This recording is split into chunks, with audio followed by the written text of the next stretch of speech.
여러분 안녕하십니까? NBS 투데이입니다. 내년 9월부터 달걀 값이 큰 폭으로 오를 수 있다는 연구 결과가 나왔습니다.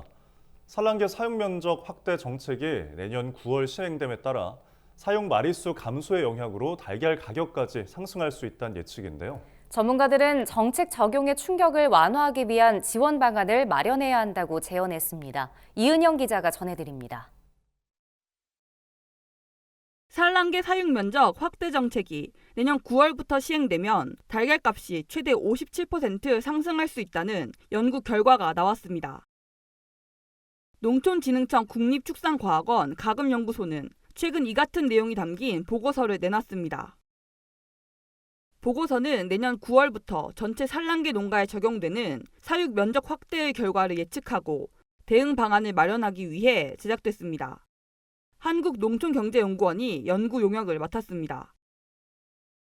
정부는 2018년 7월 축산법 시행령 시행규칙을 개정해 산란계 한 마리당 케이지 면적을 0.05제곱미터에서 0.075제곱미터로 확대했습니다. 조류 인플루엔자 방역 강화와 2017년에 발생한 이른바 달걀 살충제 사건에 대응하기 위한 조치였습니다. 이에 따라 전체 산란계 농장은 개정안에 대한 7년의 유예 기간이 끝나는 내년 9월부터 사육 면적을 확대해야 합니다. 산란계 농가는 정책이 시행되면 생산량 감소로 매출이 줄 것이라고 우려를 표했습니다.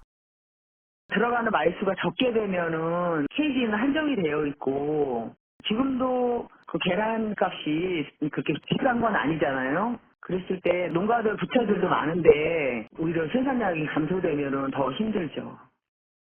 보고서는 산란계 사육 면적이 확대되면 사육 마리수가 감소해 달걀 공급량이 최소 14%에서 최대 33%까지 감소할 것으로 봤습니다.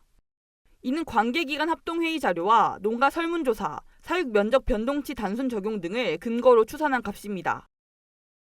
또한 이 같은 달걀 공급량 감소 예측치를 근거로 달걀 산지 가격이 최대 57% 상승할 수 있다고 분석했습니다. 보고서는 연구 결과를 바탕으로 정책도 제시했습니다.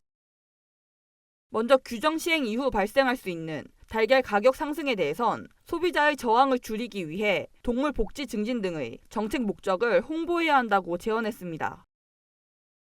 또한 생산자 측에서 사육 면적 확대 정책으로 시설 규모 확대를 위한 투자 수요가 있을 수 있어 이에 대한 경제적 지원이 필요하다는 의견도 내놨습니다. MBS 이은영입니다.